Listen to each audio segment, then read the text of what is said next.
Hello, hello there, and we are live. See ya, ladies and gentlemen. You are welcome to another episode of the Doll and Claude Show. People, you're welcome. And of course, guys, Arsenal. I've just walked straight into Wembley. Another final, people. It is what it is. The treble. I predicted a treble at the start of the season, and people were still on it. We're still on it. And you know what? Yeah, people, I got, my bro, my G, not a person, than Oregon, the doll gooner with me, people. Oregon gooner. Talk to this people, bro. Talk to these G's out here, people. Talk to them people. Four words. I got 4 words. We're going to Wembley. We're going to Wembley, bro. We're going to Wembley. Going to Wembley. See, yeah, people. People. Oregon Gunner, yeah. You would have to look into that game, yeah, and just give me a critical analysis. Take a deep dive. Take a deep dive into it. Yeah. Take a deep dive and just dismantle what that game meant to you, my brother, man. It meant a lot, bro. It meant a whole lot. It's been 8-9 years since we were there before. I think 2017. I think that it was a boring game to watch. I was pretty much on the edge of my seat, like this the whole time, because there was the times I thought, they could sneak one in. To be honest, I didn't think William Saliba had the best first half. I know Hincape's got a lot of praise, but I thought he was a little bit wild, like a little bit out of control, but it seemed to work, right? At times he was out of control, but then he got some control. And so I thought, people bigging up Hincape, and I saw some of his stats, like 100% dribbles or whatever, and 88% pass accuracy or something like that. So at the end of the day, maybe my eyes were deceiving me, but I thought he was just all over the place. But sometimes it's good, right, to be all over the place. That means you're putting in the work as well, right? But again, Declan Rice, my man of the match. What a performance, bro. What a performance. Like, I don't think we would be near the quadruple, as we like to say, if it wasn't for him. We wouldn't be top of the Champions League. We wouldn't be first in the league, and we surely probably wouldn't be going to a League Cup final if it wasn't for Mr. Declan Rice. So, well played, son. Well played. I thought that our attack looked a little impotent, but so did Chelsea. So that kind of evened out. You know what I mean? It didn't, it's not like they put a lot of shots on us, but they were all from outside the box. They only had one, maybe two on goal. We had a couple on goal. So I thought the attacks kind of evened out. So it was really who was going to make a mistake, right? And there really wasn't any mistakes by either team, so to speak, right? I was pretty gutted that Martinelli couldn't finish that one on the turn with his left foot. Cucurella, stuck his leg out and got a defensive play, I think it was, or maybe it was Fofana, I forget. But also I was disappointed Gabriel didn't score on that header that hit Cucurella in the face, essentially, in his head. So we had a couple of decent opportunities, I thought, with Martinelli and Gabriel Margalhaes with the header, but it didn't come to fruition until the 97th minute, bro. Declan Rice played an incredible ball. Chelsea threw everything up top. Declan Rice with the perfect left-footed cross. Martinelli kind of let it go, and there was sniffed out an offsides maybe, but obviously that didn't happen because the defender Fofana was too far back, and Kai Havertz rounds Sanchez, and the Emirates erupts into absolute ecstasy, bro. Absolute ecstasy. That was a great finish by Kai Havertz, right? Because we've seen those chances missed. Go back to Fernando Torres, right? When he put it on the side netting. We've seen other miss those opportunities. The pressure gets to you. You take your eye off the ball and the goal, and you kind of, maybe your foot goes a little flat, but he did it. And so I just glad that it was the Kai dagger into his old team, that made it extra special. But other than that, I thought it was a very good defensive display. Yeah. I thought that we kept them pretty well at bay. But I got to be honest, Tony, I was on pins and needles just waiting for that loose ball, right, to come out somewhere. Even the shot, I think it was Delap that had the side netting, It's like, oh, is that in, right? And hit the side net. He's like, oh, okay, good. So there were some moments though, but overall, I think we talked about this. I mean, as much as we call Chelsea bums this season, and as long as they, we've beat them, I think, or haven't lost to them after seven matches in total, it's still Chelsea. It's still, considered a very top dangerous side. You can take the word dangerous out if you want, but they're still considered a top side, and that they're not to be underestimated, right? It's not like we were playing, excuse me, it's not like we're playing Wolves or, Middlesbrough or Wigan. We're playing bombs or something like that. Yeah. I mean, Oregon Oregon, let's put into context. Yeah. We're playing the current world champion. I mean, let's put into context, bro. Yeah, let's put into context, bro. Yeah, even there was a journalist who was asking Rossiner in a press conference before that matchup here. And they were saying, I mean, they all laughed at Arsenal for being bums, for not winning any competition in the last 2 years. Yeah. And the journalist was asking Rossiner a question about the seriousness of meeting Arsenal on Tuesday. Yeah, and he also laughed off the fact that we have not won any trophies in the last how many seasons. Yeah, which is good. I mean, it's a question, and I completely get that, and it's the truth. It's factual. Arsenal haven't won any trophies yet. Yeah, I mean, come on, man. We're dealing with the world champions. We're dealing with a team that has won the Conference League. I mean, in the last 2 years. I mean, they won that trophy. Yeah. They won the Club World Cup. This is a Chelsea side that is used to winning.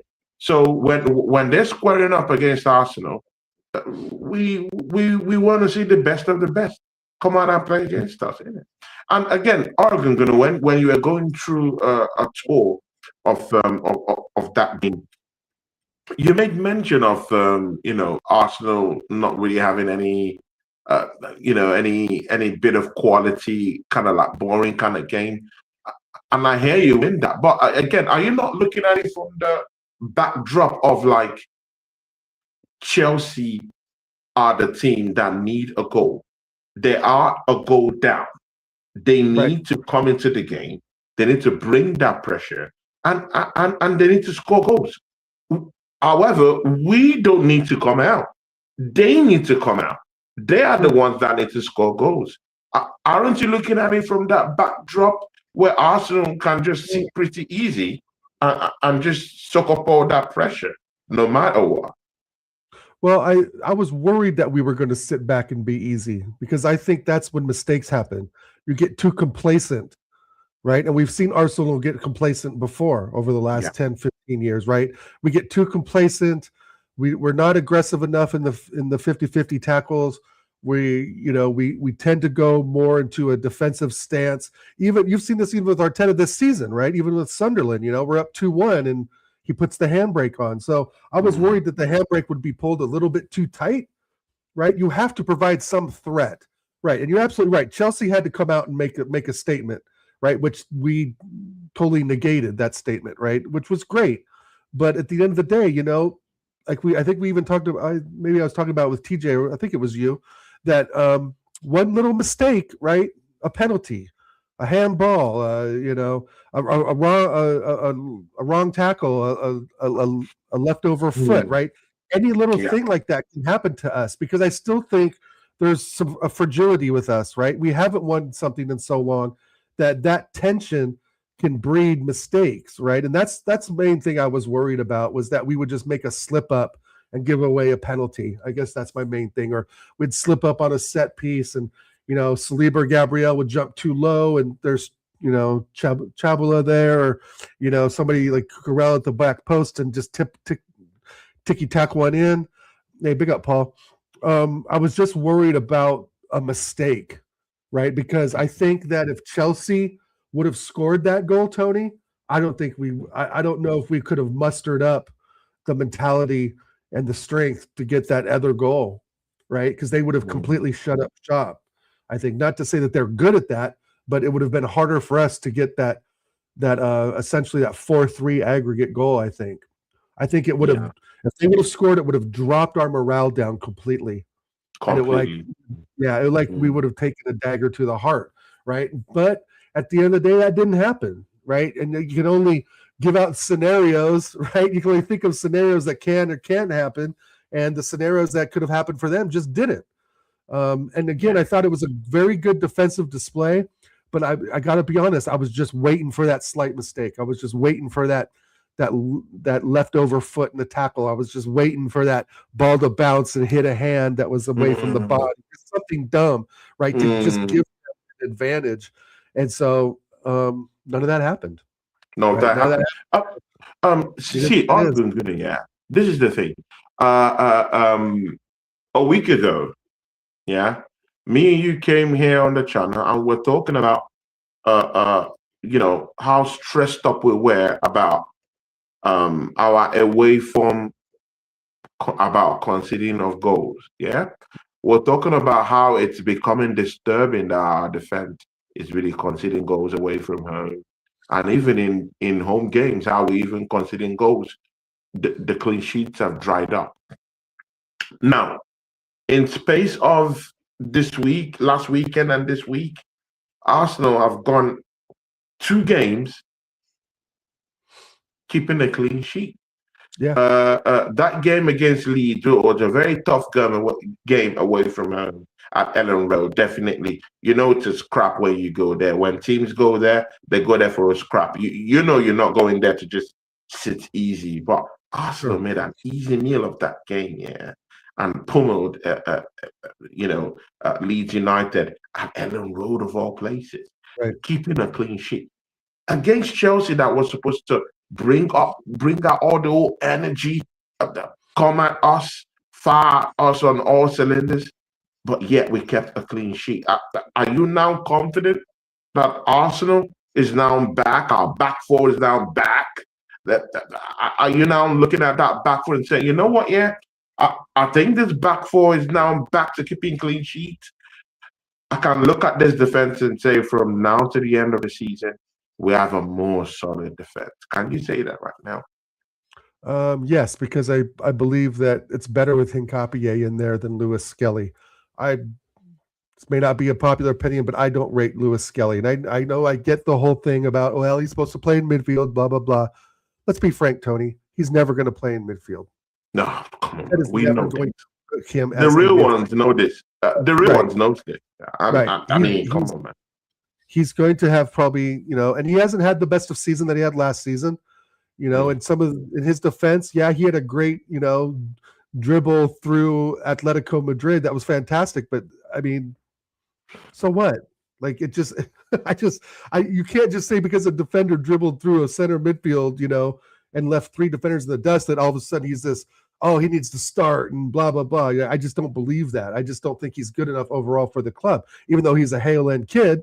I get it, but not every kid out of the Hale End is going to be a professional footballer at Arsenal, right? True. It's just doesn't work that way. So with that said, I think with the addition of Hincapié there and Timber, of course, on form, Gabriel is completely on form. I think he's probably the most informed defender right now.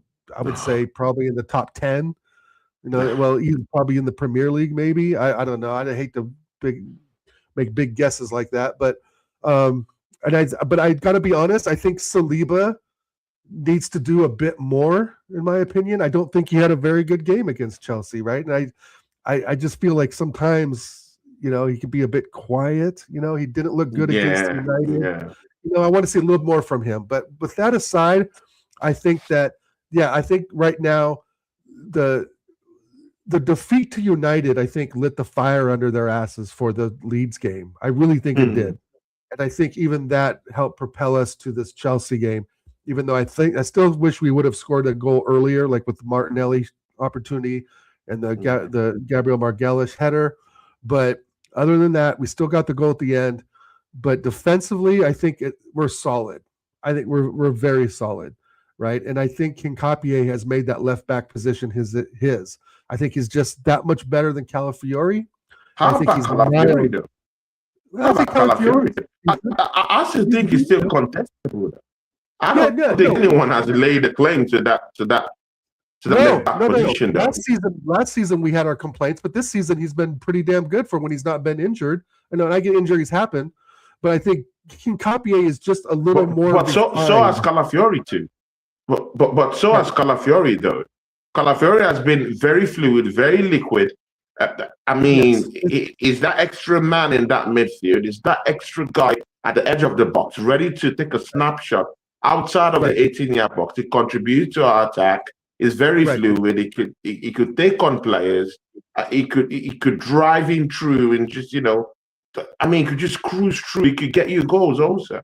So I mean, you can compare and contrast that with Nkapi, who might not be that fluid, but could also give you that kind of like physicality and defensive presence. I completely get that. But in terms of slicky movement, in terms of fluidity within the game, popping up in different positions that puts Arsenal in an advantage rather than in a disadvantage, I think it's a 50-50 team. I don't think anyone has laid claim to that side. Right. It's not right. It's not like if Calafiori starts at left back, I'm like, oh, we're doomed, right? That's not what I'm saying. What I'm thinking is, to me, Hincapié is just a little more refined. He's just a little bit better, right? But I think but Calafiori did not have the best season last season, but even with injuries this season, he's definitely come on, I think, a lot more.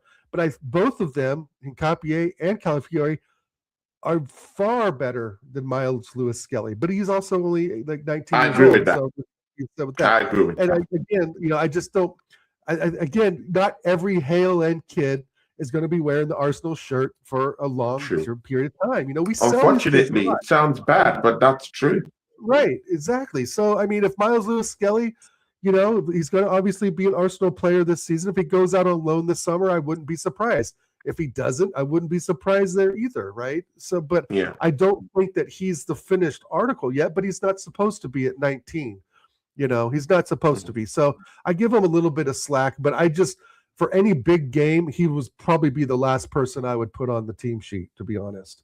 Hincapié is my number one left back. Calafiori, like you said, is a very close second. If you want to put Calafiori first and Hincapié second, that's all, you know, that's all good. But I think Hincapié is just a little more, like I was saying earlier, a little more refined, just a little more stronger on the ball, bigger, taller lad. Bigger, taller lad. Physically present. Leverkusen, so he has that winning mentality of Bayer Leverkusen. Calafiori, I don't think ever won anything. You know,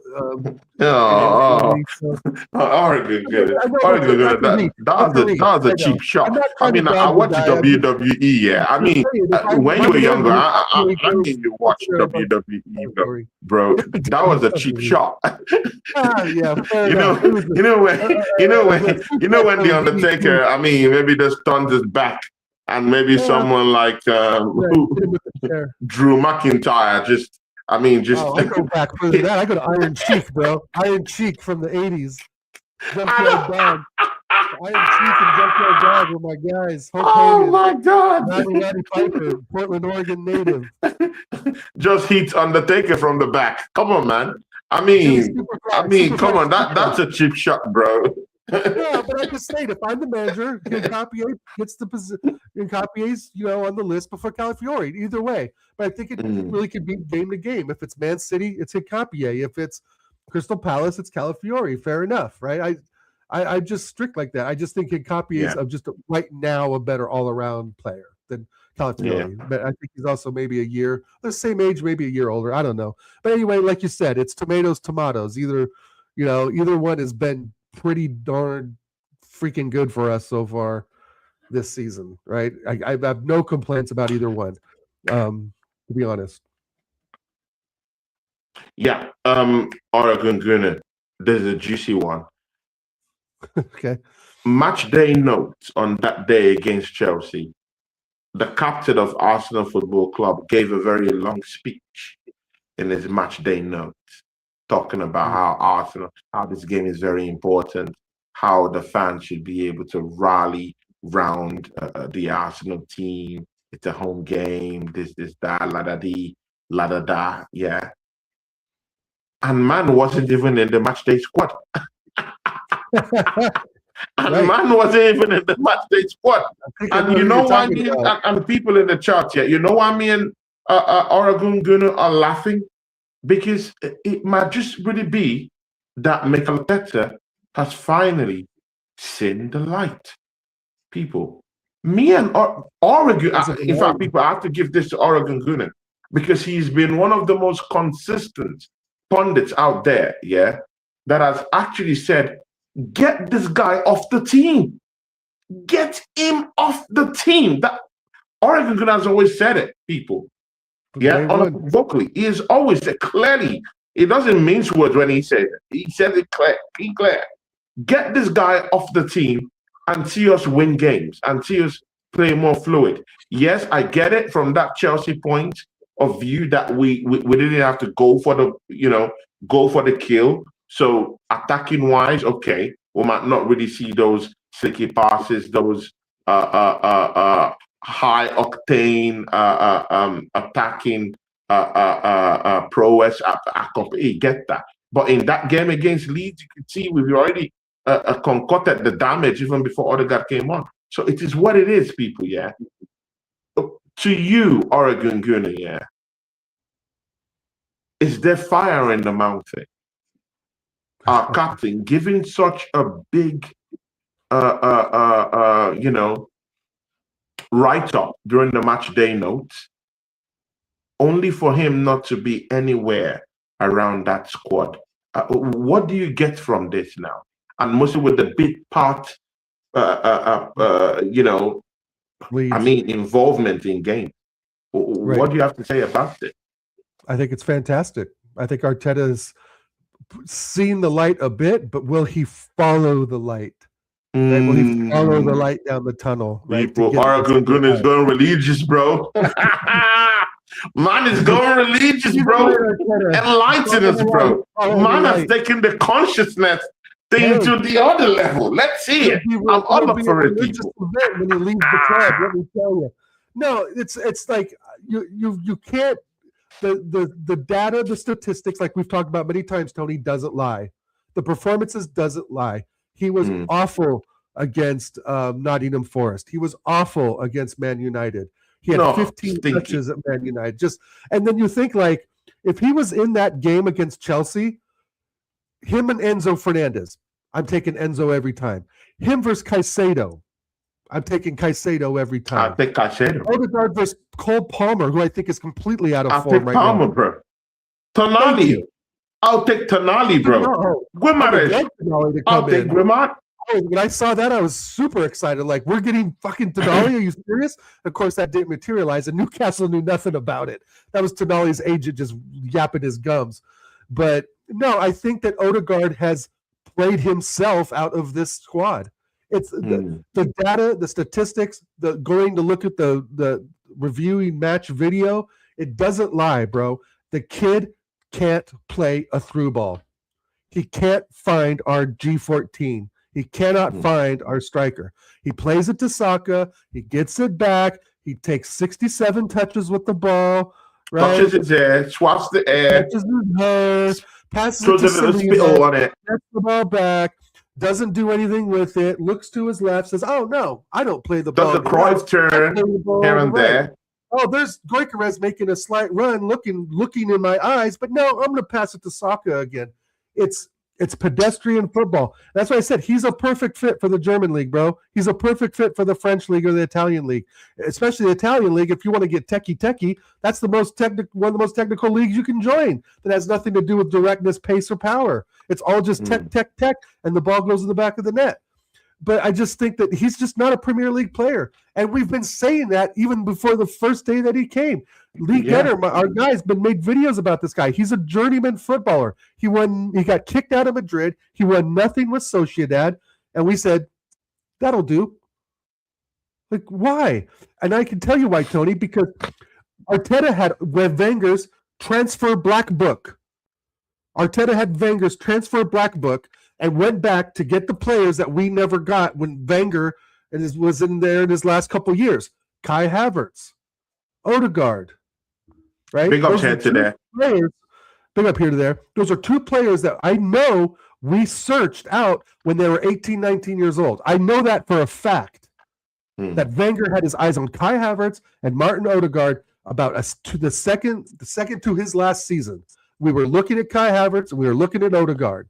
Odegaard to Madrid? Nope, he's done, right? He's going to Madrid, so that's locked away, right? Kai Havertz says, "Nah, I think I'll stay in Germany one more year." Has a great season with Bayern Leverkusen where I think he scores 17, 18 goals, and then he gets the big move to Chelsea because they outbid us, right? And for whatever reason, we may have, here to there probably knows, maybe we bought some other player, vice versa, whatever. But the fact of the matter is, Mikel Arteta went back to Wenger's little black transfer book and said, "Oh, I remember that name. Oh, Kai Havertz, I remember that name. Let's get them in because now we have this opportunity, this money to spend." So Odegaard, it just ain't it, bro. And you're right, Acers. I don't have the answers. Odegaard just ain't it. Big up Acers. The proof is in the pudding, bro. It's just it's lackluster pedestrian style football. It's too soft. It's not direct. There's no real what can I say? There's no real aggression in the way he plays. Yeah, but going forward, does he play? Going forward, are there games you think that this kind of games, it's Odegaard oriented? This is where I'm going to Oregon Goonie here. I share that pain with you. I know he slows us down. However, he's still the captain of this football club, and he's still being paid by this football club. So, are there still games you literally see Odegaard? I'm not talking of him coming in the second half. No, I'm not talking about that. Are there games you think in this title run in that you think Odegaard starts for the team? And which teams are you looking at that he could play against that could put us in an advantage rather than a disadvantage? When you say advantage with Odegaard, those two don't go together. Well, I don't know. I got to look at the schedule, right? I'd have to analyze the rest of this game schedule and say, okay, that game, or that game. But I just don't. When you have Eze sitting there, that is coming out speaking, guys. And I'll get to that. Good question here. Then I'll get to that.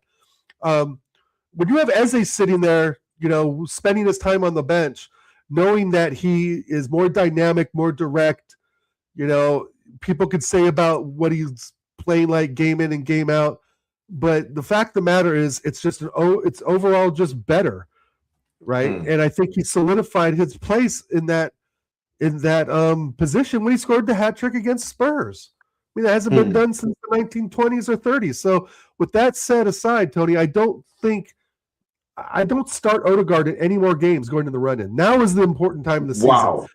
I don't. Wait. Hold up. Oregon, please, can you go back and say what you said again? Can you say what you said again? If I'm Dow Arteta, if I'm Oregon Goonie Arteta, Odegaard sits on the bench for the rest of the season. He does not start any game. I just wanted to get that clear. Yeah. Okay. He hasn't. Has he? Let me throw it back at you and our friends in the chat. Has Odegaard deserved to get a starting spot based on performance? No. That's a clear no. But for him to sit on the bench from now to the end of the season, yes. I have a slight problem with that. This is the run-in, Tony. This is the time we've talked about, bro, for the last 2 years. You and I have been doing this for the last 2 years. This is the time we're talking about. And our friends in the chat, like here to there knows, Paul knows, even though he's a blue nose, and Acers knows for sure that this is the important time to have the best 11 every single weekend. And he is not in the best 11. And Eze is, to me. Is Eze going to be sparkling? Did Eze get a good performance? No, but again, it's not like people in the chat, it's not like I'm trying to rattle or get into an argument or skirmish with Oregon Gooner, but sometimes this is needed sometimes in this conversation. Okay, Oregon Gooner, I'll straight right back to you. Eze played as a starter in that game against Chelsea. And I didn't really see anything of genius come out from him, though. I didn't see the ball getting passed backwards every single time. I didn't see him flicking his hair, passing it to Madwecki every single time. I at least saw him trying to do something, and that's what I'm trying to get to. Remember, Eze has only been at the club for a few months too. I mean, we can take what he did at Palace, yes, and add that to our arsenal, so to speak. But at the same time, it's like the kid's not going to come out and be like fucking Ronaldo, Messi. We've got to lower our expectations a bit, but we have a proper number 10 who is far more creative, far more direct, far more and scored more goals already than Odegaard has, right? Yeah, true. Listen, I'm not sure, right? Let's look. If we were to compare the numbers, Eze has better numbers, even though his form has dipped in and out. And you know, Tony, and our friends in the chat know, form dips happen. It happens. Like, you can't just say, oh, Eze is crap now because he has, let's say some 6 or 7 out of 10, 6 out of 10 performances. We give players 6 out of 10s all the time. Why is Eze held to this standard that others aren't necessarily?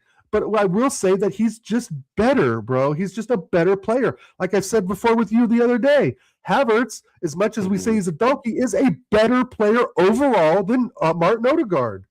I'm sorry, but he is. Even in midfield, he just proved it against, I know it's Kairat, but he at least did stuff that if Martin Odegaard were in those positions, would not and cannot do. And I don't know why some of the fan base think this Odegaard kid is it. He had a great 22-23 season, and getting to there's question. It was great, right? But now he's just playing soft pedestrian football. Is he being coached that way? I don't know. Is he reluctant because he's had such a bad run of injuries? Is he scared? I don't know. But a lot of the players here to there since 2023 haven't played as well. Martinelli's fell off since 2023 when he scored 15, 16 goals in 2023. You're right. So it's not just Odegaard, right? So I don't know. I can't define, here to there the difference, right? I'm not there training, right? Obviously, I'm not watching training. So is it an Arteta thing, or is it an Odegaard thing? Because when you factor in this point you just brought in now about Martinelli, about several other players having a downtime, also,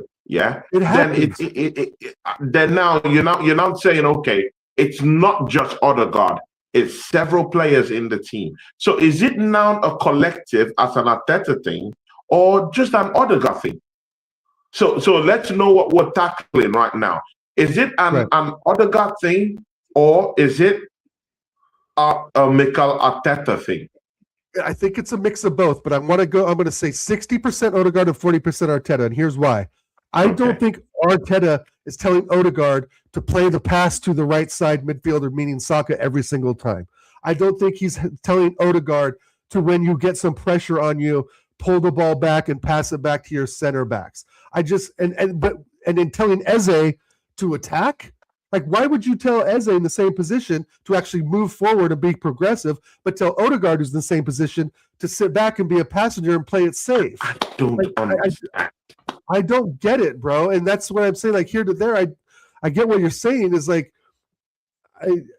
everybody had a good 2022-23 season. We can all agree that. It was fantastic to watch. Odegaard, I think, had 14, 15 goals. Martinelli pitched in with 14 or 15, 16 goals, right?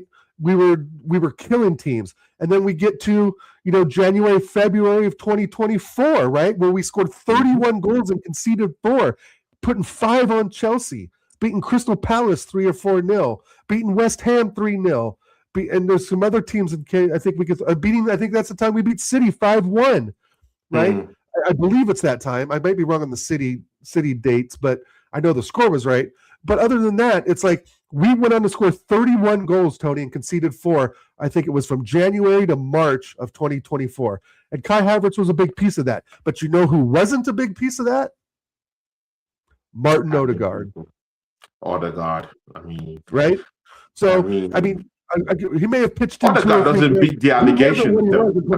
Head to that. I know where you're coming from. I mean, even with the old Eze thing, you just factored in. Even me too. I think Eze, there's a big drop from the Eze of Crystal Palace to the Eze of Arsenal. I keep saying it. I'm definitely Oregon's going to understand that. He definitely knows that. Yeah. But I mean, bro, this other got drum we're beating, yeah. I mean, it's fact, bro. The numbers don't lie. And that's the thing about numbers. Numbers don't lie. Data doesn't lie, bro. It doesn't Like lie, bro. It doesn't lie. I think you're spot on, Oregon Good. I really think you're spot on because he slows our attack. He slows it down too much. Too goddamn, he's too slow. And again, he has to go back. He has to.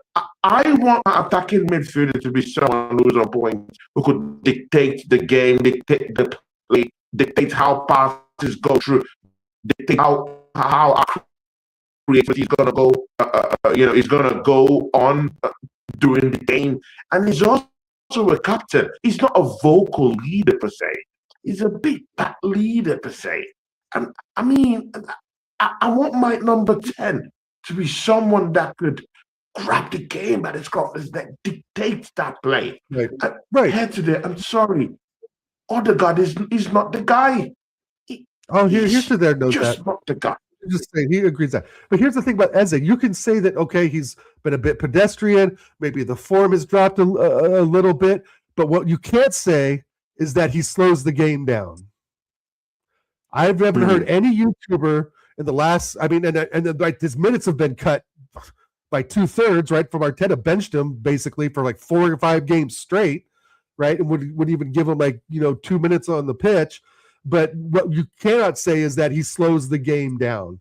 I haven't heard any YouTuber say that. Say, oh yeah, Ezzy's dropped in form, he's not doing this or that, right? He could be a little more direct, or he could have played a little more on the outside, or he could have taken a shot on goal, he could have played a pass. But what I have not heard at all, again, stars aligning, God is my witness, that anyone's come out. I hate you, bro. Eze's slowing down our play. Eze's really, just slowing everything down. I have not yet heard that from any YouTuber. Not yet, not once. Bro, me too, man. I've never heard that too. I've never heard that. Conversation is all the same. From you to Jez to Lee to Northside to Abs to Dom to Josh to all of our pals in the YouTube sphere here. I've never heard anyone. Right. It's all the same thing. Odegaard slows us down. Odegaard slows us down. Odegaard slows us down. But no one said that about Eze because he's not slowing things down. He's trying to find entry to get those passes off. Right? He's trying to do something that's attacking. He might lose the ball while even doing it. Exactly. He might even lose the ball while doing it. But the most important thing is that he's actually trying to find a way to do something. Yeah. Right. Odegaard loses the ball, he fucking stands there. Eze loses the ball, at least he runs back, and we didn't bring him on for offensive prowess. Well, let's be honest. And he's not the same as he is at Palace. That's a complete different system, complete different manager. Plus, he was playing on the left side and cutting in. Now he's playing on the right side and going pretty much just central or direct, right? And he's trying to be that Eze that he knows he is, and we know who he is, right? He's trying to do that, and you can see that even with Tuesday's game. For him to start in that game, Tony, in a semifinal over Odegaard, who's our captain, speaks volumes. It speaks volumes, bro. Let's be honest. It does. I think there's fire in the mountain. I think there's fire in the mountain, bro. And the villagers are running down. So, yes, I think this guy's gone this summer. I will put £5 on it that he is gone this summer. If we can find someone to match or come close to his wages, and his agent can get the right deal. I don't know why I'm breaking up a bit. If his agent can get the right deal for him, he will leave this summer. Yesterday, Tuesday was the writing on the wall. It was a late scratch versus Chelsea. Okay. All right. People, big things evolving in the show, people. I mean, it's been long, man. Oregon gonna have gone head to head like this in a big clash. But I like this kind of night where I don't. Where I don't go, yes, sir, all the time. I like this kind of night where I could be able to just go and lock horns with Oregon Gunnar and go head to head. See, corroborate this together, At the tail end of the transfer window, the agent of Sandro Tonali was shopping around Tonali around to Arsenal, to Arsenal, directly to Arsenal, and it was, Arsenal took it, Arsenal were about Yeah. to do something, but it was already too Player. late. Do you think that that's directly related to Odegaard's fizzling influence at Arsenal? Why Arsenal would actually look at Tonali and say, you know what, yeah, we could actually be having a tornado of a midfield if we have Tonali, Declan Rice, and Zubimendi on the same pitch, rather than having Odegaard who does nothing, who brings nothing to the team. Tony, do you think that's the reason why Arsenal were looking at that transfer also? Because Arsenal were interested, very interested in it. Right. I think that has to do with coverage for Mikel Moreno because he's done for the season. Right. Okay. But that doesn't leave out, other opportunities. Right. When I saw that, I was like, Sandro Tonali, yes, please. I think it was 68 mil or something like that. But Newcastle never got word of it, right? You can't approach Newcastle, bro, who are sitting like 14th or 15th and expect them to sell one of their top 3 players a day before the window. I mean, Eddie Howe doesn't work that way. Their ownership ain't going to go for that. Right. But back to what Hidden says, let's see who starts on Sunday. If Odegaard let's see who starts. We're playing on Sunday. I don't have all the answers. We're playing on Sunday. But I want to say this too real quick about Odegaard is that he has been pulled off in the 57th minute here to there. He has, been looked at as being kind of the catalyst for the downfall against Forest, Liverpool, Man United. Pulled off early, bro, as a 50 again. I mean, I think it was like 3 times he was pulled off with around the 60th minute or a little bit before, right? So I think it's a conglomeration of those things, right? It's not just that he didn't start, against Chelsea, even though, like you're saying, he was a late fitness scratch. Big up, Dom. Big up Arsenal domination. Right? Big up Storm. I think it had to do with maybe, like you're saying, here to there with a fitness issue. But I also think it had a lot to do with him being pulled off in the 60th minute in the last 3 or 4 matches.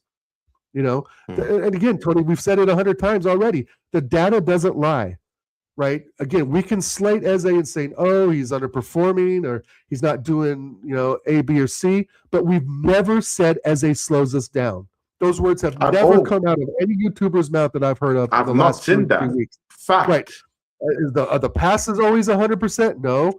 Is he going to weave in and out of defensive midfielders and center backs and perform like he did against Spurs every single match? No, that's just like those are unrealistic, ideas that we have as a fan base. I mean, the guy is fantastic, but Arteta needs to give him more than the minutes that he was over the last 6 weeks.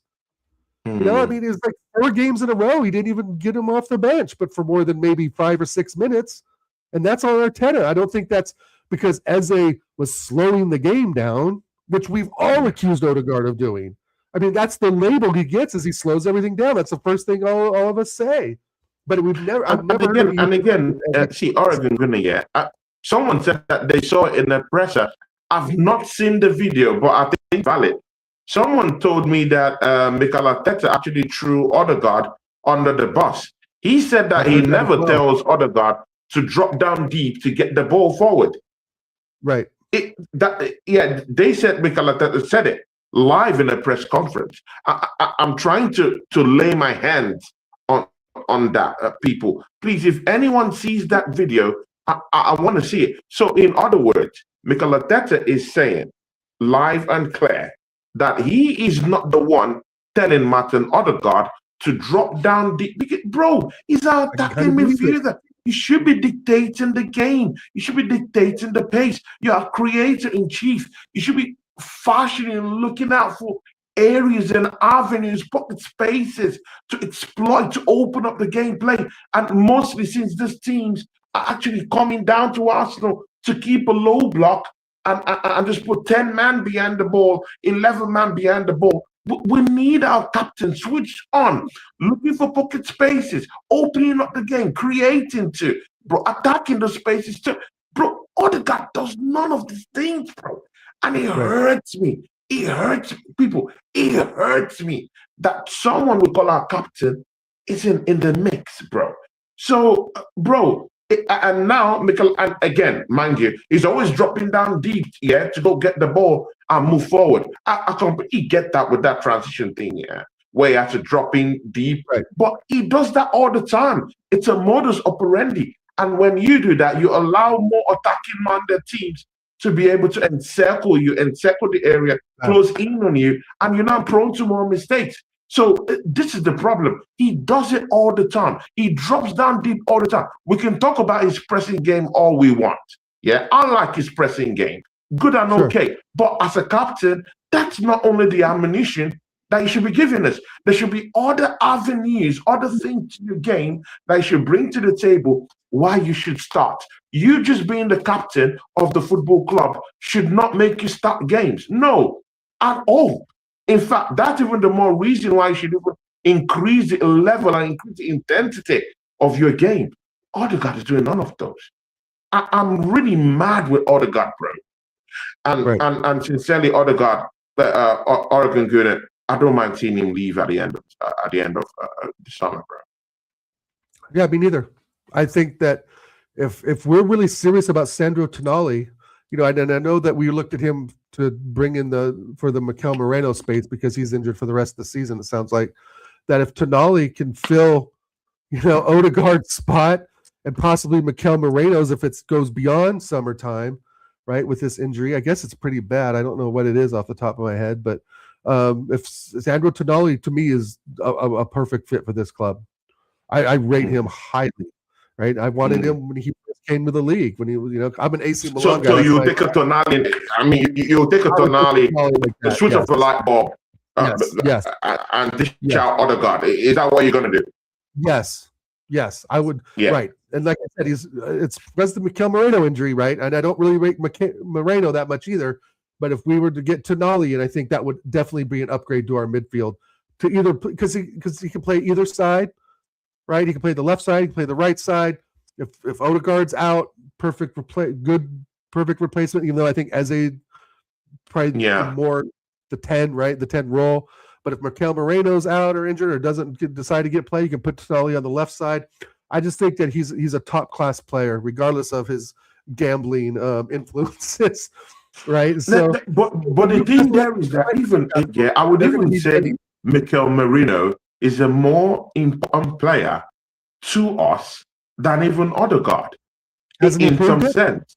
I would say that because I mean he has shown that he could actually be used in spaces where maybe Gyökeres would fail, maybe Kai Havertz would fail. You can actually bring him as a false nine to help out in attack. He can also play in midfield. Okay, I know he's not the best midfield player there, but he can just be there as a human shield, as someone who has been there before, you know. Right. But Odegaard, you can't use him down the right-hand side as a winger. You can't use him, bro. You can't even use him as a false nine. You can use him as a striker. Useless. He can walk win. He can walk win and pick up the dog shit. Bro, clean the bus, scrub the bus, the big brush. I mean, yeah, bro. Yeah, it's ridiculous, bro. I just like it. It's ridiculous, bro. It was this. Mikel Moreno is a more important player than our captain in this football team. I would agree to that. That's how I feel, bro. That's how I really feel. You can use him in the midfield. At least Moreno even tracks back well. Odegaard just runs. I mean, he's perfected the art of activity when there's none. It seems like you know when someone is but no activity. Busy. That kind of but no activity. My God, bro, enough. And again, whether Mikel Arteta have seen the light or not, I'm happy that he's sensing it right now. That he can get more out of some other players than Odegaard, and he's seen it, and maybe that's why he's now trying to bring in Eze just a little bit. Yeah, in the last match, he gave Eze nearly up to 90 minutes, so we can see what's really going on here. He's seen it, and he's seen it fast. So it is what it is with this. Odegaard, let's just leave this Odegaard topic because it hurts me, bro. Because I was really thinking that Odegaard would be that guy. Yeah, mostly after that 2022, 2023 season. But Yeah. I mean, Pick up just Ned. big up NEMS LFC. NEMS LFC, you better be doing us a favor this Sunday. Yeah. If you don't do us a favor, you're no longer my friend. We need a Oh, big bro. favor from you, yeah. Cut out Help friend, us, big man. Take. How about that? the inner Yeah. circle, then. If you You better don't do do us that, a you're not favor. my friend no more, bro. It's like that. These are the areas where you have to prove your friendship, bro. In areas like this, prove your friendship. This is what you have to do. Go and smack up Manchester City and allow Arsenal go 9 points ahead of this crown. Yeah. See, Oregon Gunner. Arsenal played in that game against Chelsea without Bukayo Saka. Any keynotes to that? Oh yeah, it's at Anfield. Come on, Nems. 3-1 incoming. Saka. I don't want to get slated for this, bro. God, because Oregon Gunner doesn't want to be called a racist. To be honest, bro, I'm 50-50 on Saka. I don't see. Oh my God. Like, everyone is dreading every single white guy I've spoken to about Saka, bro. Guy. Everyone they don't want to get anything off. They're like, hey man, I don't want to talk about it. Right. Yeah, no. Eze, like I said, I think Eze's doing the best he can with what he can do. Right? Yeah. Players are going to have dip in forms. We just talked about this, right? But what he doesn't do is slow the game down, like Odegaard says, and that's been the consensus overall for the last season or so, or season or more with Odegaard. So, like you said, we've already put that bun in the oven. So, moving on to what? To Saka. It wasn't in the match day squad. So, what do you think? Does he come back against Sunderland? I heard it was just a precaution. Yeah. But okay, he's not injured. I think he starts because he's not injured, right? He's second in line to the captaincy. So if Odegaard's out with this injury that here to there says is why he was out of Chelsea, if that injury is carried through, and Saka's ready to go, Saka's going to get the armband and Saka's going to start over Madueke.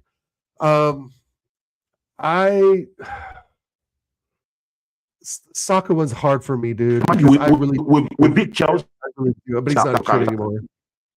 Thank you. We beat Chelsea without Bukayo Saka. I think you broke up. Do we play? I said, mind you, we beat Chelsea without Bukayo Saka. Okay. Yeah, there was a little bit of a breakup. I said we beat Chelsea without Bukayo Saka. Yeah, we did, and I thought Madueke was okay, right? Saka's a tough one for me, bro. I mean, we've called him Star Boy, but he's not a boy anymore, right? He's I think 24, 25 years old. He's 0 goals in 14. God, please, YouTube chat, don't slay me for this, please. But I think the golden days are done, bro. I don't see it anymore. I don't see what this guy. You don't see the stars aligning there, yeah? I don't see him aligning currently. Now, if he starts, against Sunderland and he bags a brace or, has 2 assists for Gyökeres or Martinelli or Trossard or something, or maybe even Eze, then I'll be like, oh, Saka, he's back, right? But I just don't see it. I think what's happened, Tony, is that the injuries have caught up a bit, number one. And number 2 is I think defenses on all Premier clubs down the table, the Wolves, have figured out how to isolate him and lock him down. And third, I think he's a little more one-dimensional, dare I say it, than Madueke. Okay. Right? I'm not saying that Madueke's better. I'm saying that Saka has been found out currently. Now, this could change, right? Let's say we're 3 weeks away from the end of the season and he has some miraculous performances. He ups his goal tally to, let's say, 5 or 6. He's getting, an assist a game for the last 4 or 5 weeks, right? Then my opinion's going to sway. But my opinion, like Saka, to be honest, kind of is like the wind, bro. It blows back and forth. I at times he's phenomenal, and at other times he's very frustrating. You know, Mm. I think that he obviously is. To me, he's more of a face of the club than even Odegaard is, even though Odegaard's captain. We see Saka in New Balance commercials here in the States. We see Saka doing, I'm sure, commercials, in London and overseas. We see Saka, with Kim Kardashian there, with her kids having the Saka jersey. Right? I mean, you know where I'm going with this, bro. So Yeah, man, I know. that he is a phenomenal player. Like overall, he's a phenomenal player. And I think any top 5, I don't say top 6 because I don't include Spurs in that. Any top 5 team would take him. I think if United had a chance, they'd take him. I think Liverpool for sure would take a punt on him. I think even City would take a punt. And I think even some drastic measure Chelsea would too, because Chelsea likes to splash the cash for shit players. And I'm not saying he's shit. But yeah, Nems would Eteteki, right? Like there would be if Saka was to go to Liverpool, I would want Eteteki in return, 100%. Yeah, but I don't think Saka's going anywhere. That's not what I'm trying to say. I'm not trying to stir up some transfer rumor bullshit. I'm just saying that he's not in form, and he's still a good player, and the injuries have hit.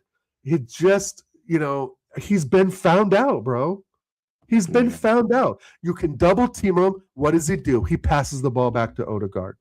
He gets the ball. What does he do? He puts his body in front of the defender and slides the ball around with his left foot till he gets into the corner flag. If he's not doing those two things, he's trying to cut in the middle of the box and put one far post with his left foot. But don't you think? But again, don't you think all these things is down to the manager? Don't you think it's down to the manager and how the manager has abused the players and their fitness levels? I mean, he is really abused Bukayo Saka and his fitness level. Let's be frank about this. Right, and I get what you're saying, and I believe there's probably some of that. But once that ball is kicked, bro, and that whistle's blown, there's only so much Arteta has control of, right? Arteta knows that he's going to get double teamed. Arteta knows that he likes to cut inside with his left foot and bang it far post, right? We all know that, but so does the opposition, and that's why there's no real fantastic displays of anything, because the guy's been found out. And Arteta, I think, probably knows that deep in his mind. But again, he's the face of the club. He's the star boy, right? And he has gone down since signing a $350,000 a week contract, like a lot of players do. They sign that big contract. And Nems has a very good point, right? If Slot is there or not, let's say they ditch Slot in the summertime, and for some fucking crazy reason, Saka goes to Anfield, right? Which we all know is not going to happen, and they get a manager in that really uses Saka in a kind of a different way. He could possibly lift a title with Liverpool for sure, right? But I think it would take a little more. You'd have to have your Isak on form. Eteteki would have to keep killing it like he is. But that's a side note. So big up Nems. I mean that's a good comment. But overall, I think Saka's just been found out, bro. I can't think of anything, and he's not doing anything different. Right? It's like he knows the double teams are coming. We know the double teams are coming. We know that he's going to pass it back to Odegaard, right? We know he's going to dribble the ball back and even get it back to Timber. We know that Timber's going to overlap on occasion, and Saka's barely going to play him in. Yeah. Right? And he's been greedy. We've seen it. He won't put the ball across the face of goal for Gyökeres, and Gyökeres has had his frustrations. But I just like here to that sense, he's still a good player. There's still value there. But if he was to, go to Liverpool, he ain't getting 350 bags a week, bro. Unless you're like really performing and it's a big 150 million transfer, right? Which he doesn't. Would you pay? Let me ask you, Tony. If you're in Nems' shoes and you're a Liverpool guy, are you spending 125, 150 mil on Saka? Bro, no, bro. In this current form, this current market? No, you're going for Rodrigo. Nuts, bro. I wouldn't do that. You're looking at Rodrigo first thing. If I'm splashing on the 150 million pounder right now, bro, you should be giving me 20, 25 goals in a season, bro. You think? That should be the threshold, bro. Maybe the goals are 15, the assists are 20, 25, maybe? Right? He's 0-14. 0-14. 0 goals in 14 games, bro. That's a third of the season. Damn. That's almost a third of the season where he has done fuck all but get double teamed and pass it back to Odegaard or Timber. Nothing. He's on bad form. And again, the injuries, I think, like I said, plays a massive part. I think the kid's calves are absolutely destroyed. I think his Achilles are destroyed. I think his toes are just absolutely crumbled, right? Because he gets knocked every single game he's on the fucking floor, bro. Every game he's fouled. Yellow card offenses, right? I think he's probably gained the most yellow card fouls from any opposition player in our squad, right? And that's because he's very dangerous, and we know that. But when does that danger start to become a real liability? When you're not scoring goals. I'm not saying he's a liability overall. He's not a liability like Odegaard is trying to, run back defensively with 15 touches of the ball, right? But it just, we need a soccer backup. Yeah, 100%. And Madueke, I think, is a decent player. But again, he hasn't been in the club that long. He's also injury prone. Let's not forget about this too. I mean, he's just come back from injury a couple of weeks ago. I mean, maybe 4 weeks ago. I don't think so. Let me ask you, does Saka score the goal that crazy goal Madueke did against Bayern Munich? No. I'm saying that Madueke is injury prone too. Yes. So, because Nems was talking about you need a Saka backup. Madueke is our Saka backup.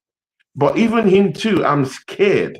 Yeah, not in terms of his abilities though, but in terms of his injury, physical, his fitness levels though. I'm afraid of that because I mean, bro, he's gone down already a couple of times already this season to injury. He just came back like 4 weeks ago. He might be going straight back into the injury treatment room again now that he's playing more games that Saka isn't playing. So stop it. The vape repairman. Stop it. Garnacho's a vape repairman, bro. I saw that on some show. Oh my God! Don't do that. No. Nems, are you on psychedelics or what? Don't do that, bro. Are you on some purple pills, bro? Don't do that, bro. Come on, man. Don't do that, bro. Garnacho? Hell nah. No. No, but the soccer thing is more damaging to me than the whole Odegaard thing, to be honest. Right? Because I think central midfielders, they kind of come a dime a dozen, but I mean, wingers too to a point. But I think there's levels to wingers, and there's levels to midfielders as well. Don't get me wrong, but Sandro Tonali can replace Odegaard. Like, who is going to replace Saka? Right? And you start thinking of wingers. Like, big ups Anthony Herbert. We got to get Anthony Herbert on the show, like we talked about a couple of weeks ago. We got Anthony. Hit me up on Instagram, bro, and I'll talk. We'll hit Tony up too. Real one. A week or so. Anthony Herbert. Available. So. I haven't seen him in a while. Miss your face, bro. I'm telling you, bro. I think Saka's a better concern than Odegaard. Because Odegaard can be replaced, I think, a lot easier than Saka can. Saka's on bigger wages. Saka's star boy. Like Nem said, if Saka was to go to Liverpool, and let's say they were to punt Slot out of there and get a top manager in there, let's say Luis Enrique, for example, he would get the best out of Saka, and they could be lifting something heavy in May with Saka. I just... 0-14 is a staggering statistic, bro.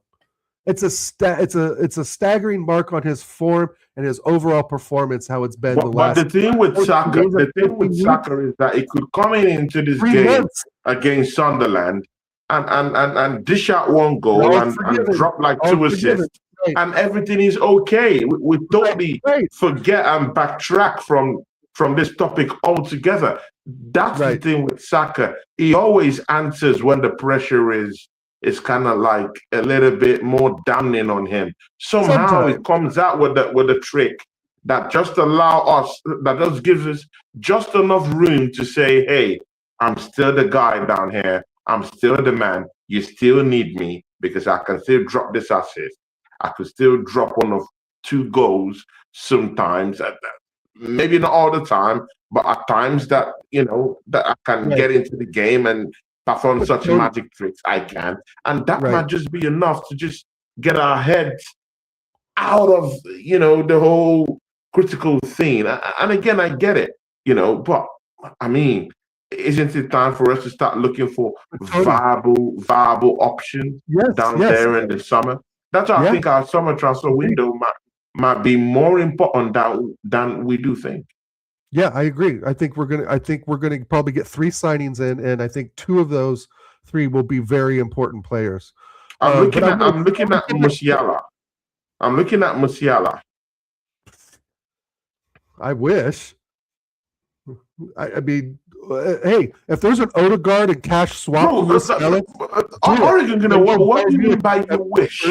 Oregon, what do you mean by you wish? If we win a treble, we become one of the most attractive football clubs all around the globe, bro. If we win the Premier League, bro, automatically we're one of the most attractive teams, bro. Not in terms of our stability, not just in terms of our stability as a top 4 side in the Premier League and as a big team in the Premier League, but as a team that's also a winner in the league too. Hey, from your mouth to God's ears, bro. From your mouth to God's ears, because he is a top player. But I want to rewind a bit. What you said about Xhaka is, if his form dips, 2 games here and there, and he doesn't perform every day, bro. He's on everyday fucking wages. Like he's on consistent performance fucking money, bro. You know what I mean? Like you can't pay someone 300 plus pounds a week or $1, whatever, 300 grand a bag a week, and say like, oh, it's okay if you don't score for 4 weeks. It's okay if you get 1 assist in 6 games. No, no, right? We need him to be, for that amount of money. The expectation is for Xhaka to be firing on all fucking cylinders, bro. Performing week in and week out, being another leader in this club along with Declan Rice and Gabriel. Right, so I just wanted to rewind there a bit, right? But looking forward to Musiala, bring him to the carpet, bro, all day long. But that's going to have to be an Odegaard and cash swap deal, which I think Bayern Munich have piqued a little interest from what I read. But is Odegaard good enough for Bayern Munich? I don't know, but I still think he'd be a great fit for Dortmund. Maybe not the Bayern Munich level, but maybe he is. I don't know. But Musiala, bro, and Tonali, yes. No. I think he performs. I think he performs in the German Bundesliga. He probably does. I think that the German Bundesliga is it's slow. I would take Bruno sluggish. They would need more players that are like that are kind of like silky, and can technically move around and swap around. Yeah. Slow the game around just a little bit. When all these teams try to attack Bayern Munich, just slow things down. That's in his wheelhouse. Again, I'm not saying that Odegaard on a good day, away from home, away from England, isn't going to be a viable player. I actually think he could be okay in Germany. It's a more slow-paced game. It's more easy in the eye. It could even be a good player to have in PSG. Okay, true. I mean, France is a bit physically intensive, but the German Bundesliga is a place where he could just really go there and just really find his rhythm around. It's more slow, it's more cozy around. Technical things go on in the German Bundesliga, not the Italian league. The German Bundesliga is the best, or maybe the Dutch league.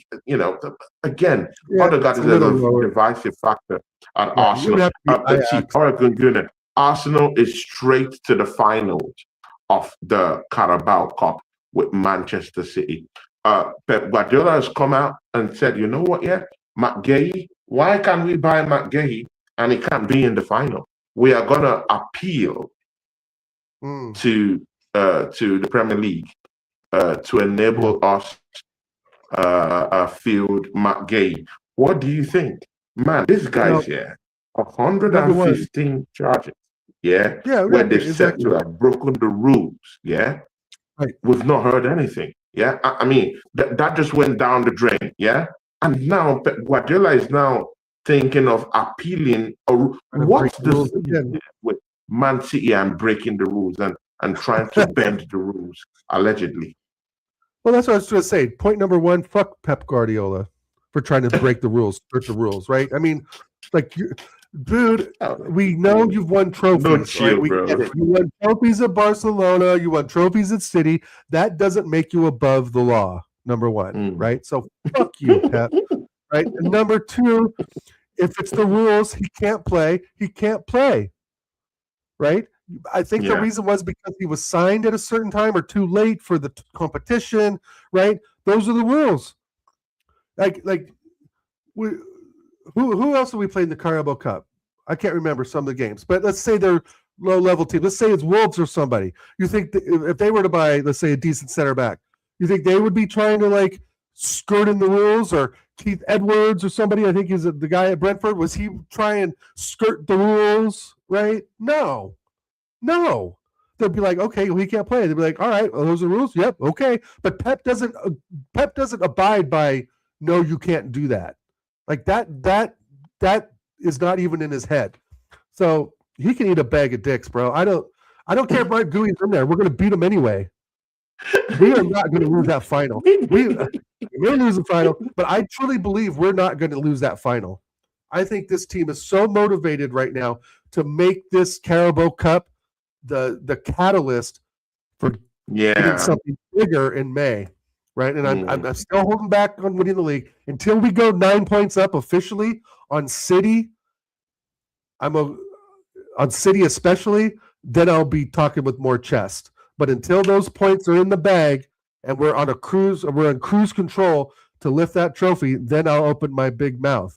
But as for now, bro, if we draw against Sunderland by some freak chance, which I think we're going to pound them 3-0, but if we draw 1-1 or 2-2 or something like we did before, then we're starting all over again, right? It's just like, it's so maddening, but this is what makes the game great. But however, no, I think Pep Guardiola is in the wrong. Like they specifically said, no, he can't play because you signed him too late throughout the competition's lifespan. End of story. Like, who does he think he is? He can just debate these rules and laws. Like, why he's someone special. You know, the only special one I know of is Jose Mourinho, who just put a job on Madrid, who's undefeated. Change everything. Bending the rules. Yeah, it's if Mikel Arteta said that, man will be arrested, bro. Oh yeah, bro. Man will be arrested in the court of the internet, bro. Or like I said, Keith Edwards said it, or Slot said it. Right? It'd be a big fucking social media cluster. Right, but Pep says, "And we better rethink this because Pep Guardiola thinks it should be this." Fuck that, bro. Can you understand this, bro? This is shocking, bro. You look at their attendance in the game yesterday against Newcastle. They didn't even sell out the Etihad yesterday. They did not sell out the Etihad yesterday. Empty seats all up top, second level above, empty. But then why are they turning out more money in terms of monetary in terms of profits? Yeah, bro. It states that they've raised more money than Arsenal.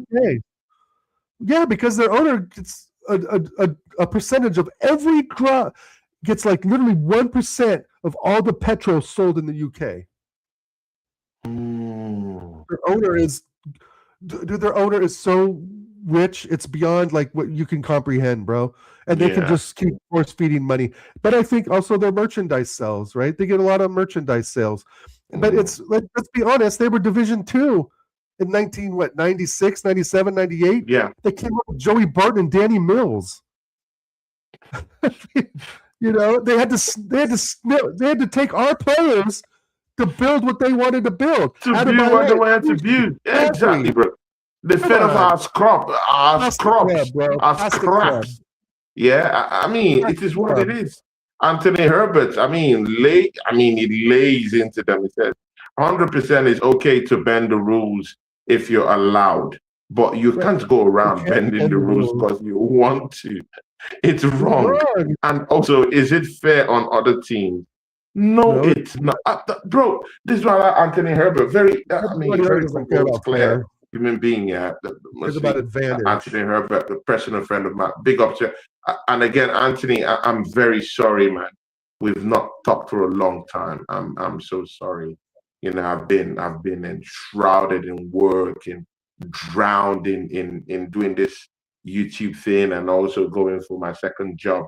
It's crazy. If not, it would have been nice to catch up with you. I haven't caught up with you in a long time, bro. But hopefully, let's do streams. Could even pop in, with me and Oregon Gunnet and do some of these shows, So because it's been long, we've actually caught up. But but again, 100%. What he says here, man. What do you think, Oregon Gunnet? 100%. I agree. Right. To bend the rules, though, like why even have the rule at all if it's okay to bend it?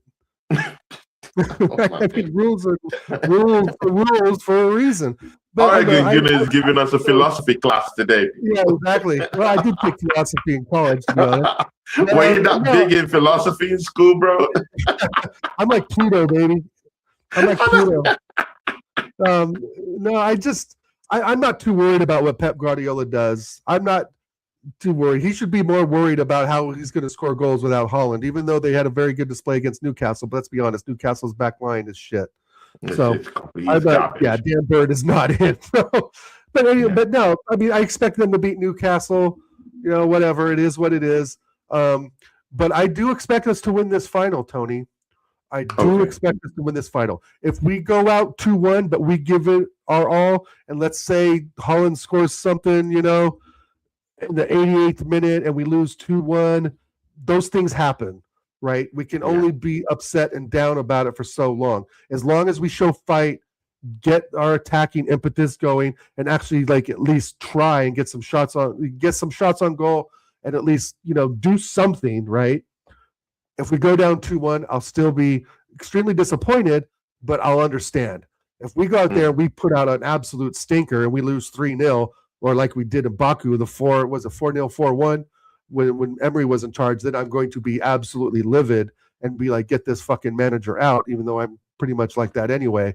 But I think that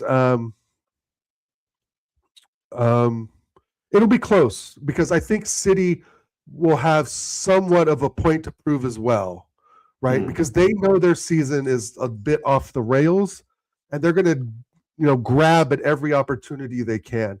And Pep will have them ready, and those players will be ready. Haaland will be ready, right? But I just think that we're that much better than them. I really do. Obviously, Haaland's a top goal scorer, top player overall. But if Gabriel is on his game, Haaland won't get a sniff. We've seen it before. He's had Haaland in his pocket several times, and this should be no different. The players I'm really worried about are like Rylanders and Reindeers and Turkey. I think if they can get in top positions, they can do damage, right? But it's going to be hard, right? Because our defense is very good, and they got to deal with Declan Rice.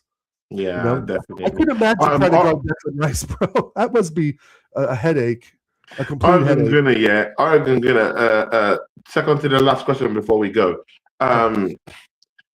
Since we qualified for that final on Tuesday, there's been this talk of a quadruple. I personally said we were going to win a treble this season, but from this point now, do you really see Arsenal seriously? With Arsenal in the finals of the Carabao Cup, do you really see Arsenal getting a treble or even a domestic double this season? I mean, is it crazy? Yeah. If anyone comes out and says Arsenal is going to win a treble this season, would you? Because that's how people looked at me when I said it.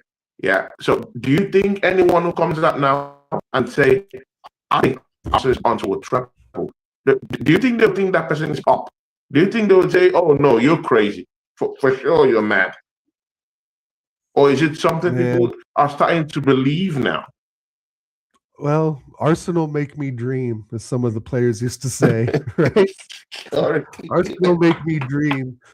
Madrid makes me dream. Barcelona makes me dream. I think number one, Tony, it really, really, really depends on injuries, right? We have to keep the squad match fit from here on out, number one. Number two, the Champions League is going to be a little more difficult than I think we've estimated. Because I know you and I have talked about this. You and I have talked about this extensively about how maybe the Champions League is very much doable. But the more I sit down and think about it, those teams that are in there, if we got to play Liverpool, it'll be tough. If we got to play Bayern Munich, it'll be tough. If Inter Milan make the playoffs and get in there, another tough game. Barcelona, right? But all these teams you're talking about are teams that Arsenal have smashed up and say bye-bye to in the group stages. I know, but that doesn't guarantee. We've washed the floor with Bayern Munich. We've cleansed the ground, the very ground of European monarchy at Milan. We've wiped them with the floor. So, but look at the Bayern Munich team we played. No Gnabry, no Musiala, right? So are we now offering excuses now for Bayern Munich? I'm not coming up with excuses. I'm coming up with. Is that what we're doing now? Excuses? I mean, if I say we have injured players, no one will listen to me. They'll say, "Oh, you're talking nonsense." Brother, I want to believe as much as you do. I want to. I've been following this club for literally 27 years. Right, 27 years, bro. I followed this club before my daughter was born. He was 20. Yeah, bro. In June, right? And that's a whole other story of why I followed Arsenal and blah blah blah, right? But whatever the reasons are, that it just takes a mistake, right? And I know I keep saying this. It just takes that one mistake, and we're out. Right? This isn't the Prem. This isn't like a mistake and it's a draw, and we still get the point. We're still on top. Right? These are run-off knockout stage games. And Inter Milan aren't mugs. Barcelona aren't mugs. Real Madrid aren't mugs. I mean, yeah, we can look at them and say, yeah, they're not the Madrid of old. They're not the Barcelona of this or that. But like Tony's saying, Hansi Flick is 100% in cup finals. Never, ever lost one. Not one. Right? So the odds look good for us from a big picture, right? You look at the goals scored, the wins, top of the Champions League, right? I get all that, but none of that matters now once you're in the knockout stage, right? It's a dog now, bro, and we're going up against Champions League heritage, which is a position we haven't been in a long, long time. So with the Champions League, I was extremely excited. I would even say, especially after the Bayern Munich win, I was like, "Oh yeah, we're this." I mean, you and I did a show over it, so yeah, we're doing this, we're doing that. But we have to also take that deep breath, look at who we're going to face, and then reality needs to kick in. Now with the Prem, I think I even said against, I think I said it with TJ or even with you. It's either you or TJ. They're the only two people I really do shows with. So that Leeds game was another hurdle crossed. That was one step to lifting that trophy, in my opinion. I think I said it on your show, actually. That is one step closer because, we went above City even with more points. We've Aston Villa with the loss, right? That helped us out. Shout out Brentford. So, I mean, I think what's doable really is the Carabao Cup. I think the FA, I think the domestic two in the league at this point in time are on our side. But I very much question the Champions League just because it's that knockout stage. We don't know. I don't think we know we're drawn against, but I don't think if I be honest, I thought I saw something that had a hypothetical draw, and some of those teams weren't that good. Like we're talking, what is it, Olympiacos? I think was in that mix, right? So I have to really get a concrete draw and see who it is, right? Yeah. But if I see some big names in there, bro, I'm going to be sweating a little bit, right? Because these knockoff games are huge. But with that said, I think we're definitely in for the domestic double. I know we got Wigan coming up in the FA Cup. That should be a piece of piss. Yeah. Right. And I think if in the next 2 weeks, even the Sunderland game and the one after, if we continue to win and Man City draw, I don't think they're really going to lose. If they drop points, Aston Villa drop points, I think that we do have one hand on the trophy in the next 2 weeks.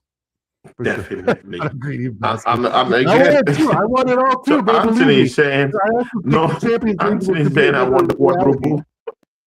Yeah, I want it all I'm too. not And agreeing. if we win that Oh round, my I days, bro. would fucking just lose my mind Oregon if we gonna win that. no one in the history of the Has ever Premier won it. League has ever won a quadruple ever. Even the greatest manager Right. out here who Right. dominated this league. I mean, I'm talking about Pep Guardiola, talking about Alex Ferguson. Right. Bro, they never dared Jose. to get a quadruple. So I mean, it is what it is. It is. But it just seems like Arsenal is just out of all these things, yeah. And you really struggle to see a team that's gonna be smashers up. Yeah. I don't, but You know, again, it's not there could be smashing up, surprises bro. like Manchester United, but It's a 1-1, bro, until the 87th minute, and somebody scores a goal, or we give up a penalty, or somebody gets sent off, and there's like 8 minutes of extra time. It's just those little things. I don't think we're gonna get smashed up like 4-0 or anything like that, right? It's gonna be cagey shit. Like we don't score, and then they score in the 88th minute, and they beat us 1-0 at their ground, and they come back to Arsenal. Maybe we win 2-0, right? But it's just so many maybes in the Champions League. And that's what makes it a fantastic competition, right? I mean, it's my all-time favorite thing in the world. It really is. It's my favorite cup competition over anything. But it's just like this team has let us down before. Arteta's let us down before, right? Tony just came with, yeah. No, I don't mean to bring the rain to the party, but we got to slap ourselves with a little bit of reality here. I mean, we could go. I mean, do we make it to a semifinal? Probably, right? I know we'll get to the quarterfinal. I'm sure we'll make it out of the 4-team group stage or knockout stage, whatever the fuck they call it now. But I think that over the next 2 weeks, if we get 6 points, including this Sunderland game, and then we go on to win the next 2 or next 1, and City actually drop points, meaning draws or maybe a loss, but probably draws, then I think we have one hand on the trophy, because that'll be pretty much the middle end of February. You start looking at the schedule a little closer. You start looking at the home and aways. But again, anything can happen in the Prem too. But I'm hesitant to say quadruple. But I do think the domestic double is absolutely on, for sure. It's absolutely on. And again, even before that matchup against Manchester City in the Carabao final, the 22nd of March, it's possible that Arsenal could even be up to 15 points ahead, bro. It's not impossible for Arsenal to be 15 points, 15, 16 points ahead. But what is going on? Because if City drops points, precious point at Liverpool, we gazum them by 9 points if we win Sunderland. Right. That's 9 points. And again, they still have to take a trip down to, there's somewhere they're going to that I can't remember. We have to go to the Etihad Yes, still. they're going to Chelsea. They're going away from home to Chelsea.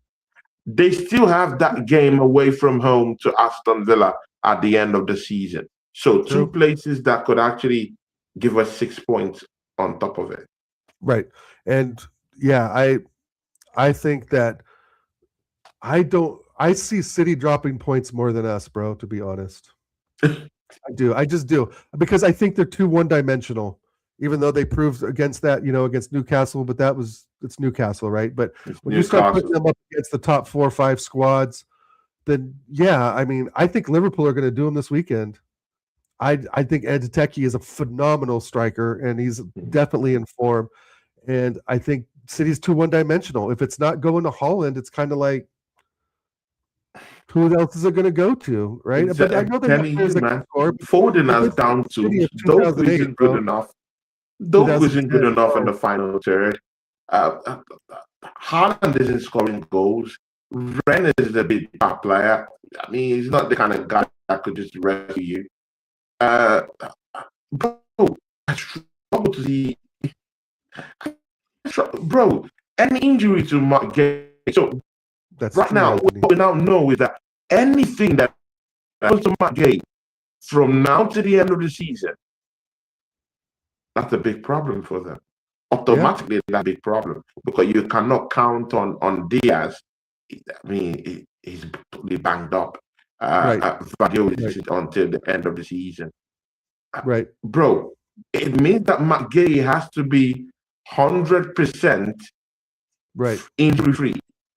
no knocks, right, nothing. and play well, If not, and do a job. leave them Yeah. exposed. You know, I mean, That, the I addition mean, of Semenyo is nice, but I mean, I think Semenyo was right. I believe what you say about Mark Gay. He has to, not only has to stay injury free, but he has to perform. Like he has to play well, has to perform. right? I mean, because then his drop in form could really affect them as well. But I think, you know, with the addition of Semenyo, that's another, you know, that could be another, like you say, weapon of mass destruction as well, right? Because he's a very, very good player. Yeah. Not, you know, but again, they have options. I just feel, but the thing is too, Tony, if Holland finds form, it could be long for us. You know, if Holland finds form, that's the thing. and it could be spell trouble. But I don't know, man. City are just Let's so just up and hope we down can right be 15 points ahead before he finds form. Let's just hope he Right. can be with Let's pray to the football gods if that's the case. Because it's not too far off. No, seriously, it's not far off. If Liverpool take away points from them, yeah, bro, literally we can go 8 to 9 points ahead. Just this weekend. Then what about the next 2-3 weeks? If they go away to Chelsea, we can do our deal. Seriously, we can do our deal. You know, and there's just some little cagey matches here and there. They still have to, you know, go on to and play. That I think it will be very, very difficult for them. You know, but again, it is what it is. And again, they still have to play Leeds away from home. I'm not worried. There should be a relegation. This team should scrap with them. Yeah, we can guide down the Leeds talk. I think after that 4-0 thrashing. I mean, if we can put 4 on them, I know City can, bro. Let's be real; they are not good, and they're relegation fodder. You know, just a little bit above relegation between them and Forest. I think are battling out. But don't overlook it. Don't overlook it towards the end of the season because they'll be looking to get points to stay afloat in the Premier League. Yeah. So it could turn into a skirmish real quick. So you might think that you might be going with that false confidence that, oh, okay, we're going to smash these guys up. But they're out there, I mean, in the trenches, trying to, you know, avoid relegation. And you know what happens when that happens, man? It's a skirmish. It's a fight. Players play up. The fight to the death. They fight. Yeah, exactly. Yeah. So again, let's see. I mean, all these things. They all play. It's a juicy weekend. It's a juicy weekend, bro. Exactly. Let's take it one by one. You know, as an Arsenal fan, we could be tempted to looking at these things, apocalyptically, like looking towards the future, counting these games, But I think the best way to go about it is to take each game one at a time and project one at a time. And I mean, I do agree with you. Let's take it easy and, you know, let's ease off a little bit and look at things more realistically. And that's by going game by game. Right. Predictions 100%. For your matchup against Sunderland before we go. 3-0. Us. Ooh, a pounding. Yeah, they're not good away, bro. They don't, like you said in your title, they don't have Xhaka, who's the leader of that squad. Their defense is kind of mid. I mean, it was a tough matchup at Stadium of Light. Oh my God, the way you dismissed undefeated there. So a 3-0, bro. I don't see them. They come out to attack us at home. They're going to get absolutely fucking beat off the pitch. And then they're going to get absolutely slapped, isn't it? Yeah. If they come out. Sorry, man. Do you think we have to rotate for that game, though? Should we rotate for that game in any way? No. I think it's the same team that played Chelsea. Okay. No other guard. You think they're going to score, Anthony? Oh, man. I don't know. No other guard? Yeah, no Odegaard. He can piss off. He can wash no the butts. Saka? Would you want Saka to have a cameo there? I would actually like to see Saka start just to see what he does. But if it ain't working in the 60th minute or by halftime, take him off. Like don't extend Saka to the 75th, 80th minute if there's no fucking shit being done.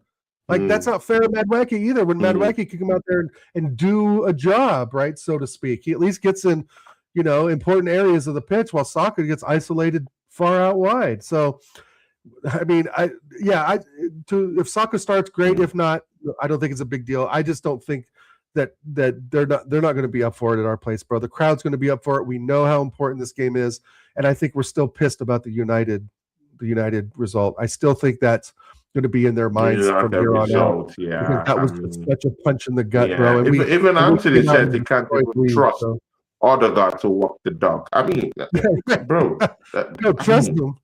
I mean, Odegaard is down the toilet, bro. In terms of trust in the game and trust in the team. No one trusts him again. Even Arteta is number one backer, is backing out.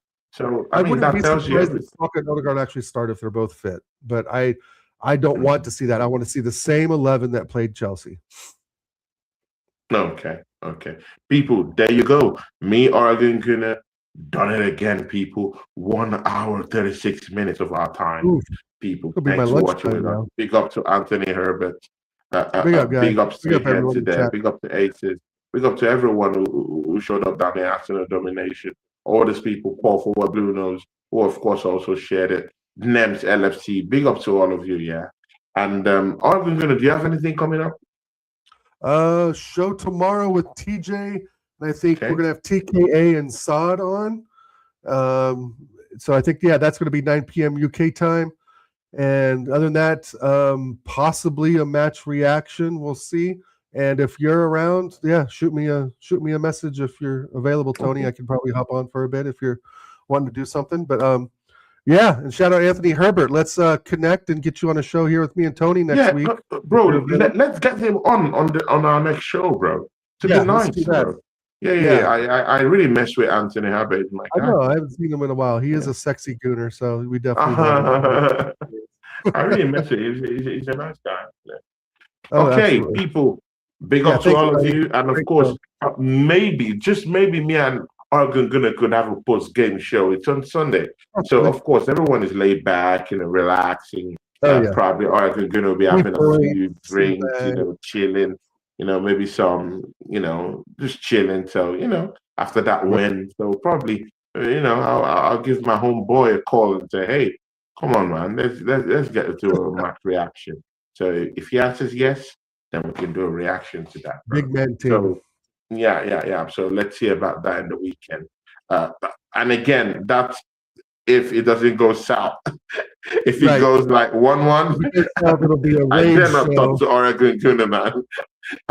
Argan Gunnar when Argan Gunnar is not happy, people, if there's anything I've learned, leave the man alone. I'm going to be feeling leave the man alone. Gonna come out, bro. The Goonie gavel's going to come out. Right behind you in FPL, Anthony Moss FC coming. Big ups to Moss Gunnar. How are you doing? I hope you prepare your mind for a treble, my brother. I mean, come on, man. Yeah? If we talk this big talk, Moss Gunnar, you should be talking this big talk too about the quadruple and about the treble. I'm talking the treble. Argan Gunnar doesn't want to involve himself in that kind of talk, but I'll put my neck on the line. How about that? We'll see, man. Got delusions of grandeur. Crazy, man. Oh my days, people! The stars would align. Moss Gunnar says Arsenal starting excite Raya, White, Saliba, Gabriel, and Carpier. You could be watching the Rice, or the God. Oh, really? No, not Odegaard. I'm not taking Odegaard. But Martinelli, Madueke, that's a fair team. Apart from Odegaard, that's a very fair team. That's the same 11. That's a fair lineup. That's a fair lineup. One trophy match, and it will be raining silverware. Oh my day! Moss Gunnar talking that big talk. See, people, bless up everyone that showed up to the show. Bless up to Anthony Herbert, Moss Gunnar, all of you that showed up today, and of course my co-host and co-owner of the show, Argan Gunnar. Big up to you. Thanks for joining us today, and hopefully we get to do something later on this week. People, from me and Argan Gunnar, we are out, people. Peace. Peace. Peace.